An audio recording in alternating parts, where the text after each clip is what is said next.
আজকে আমি ডিম পেঁয়াজের চটপটা স্যালাড বানাবো।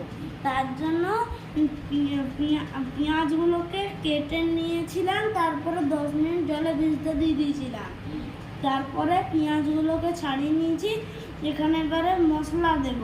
মশলাতে আছে লঙ্কার গুঁড়া, নুন, চাট মশলা আর গোলমরিচের গুঁড়ো। এগুলা একসঙ্গে এটা দিয়ে দেবো।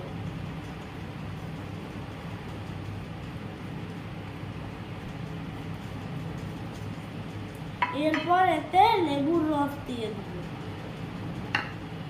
এবারে এটা আমি মাখিয়ে নেব।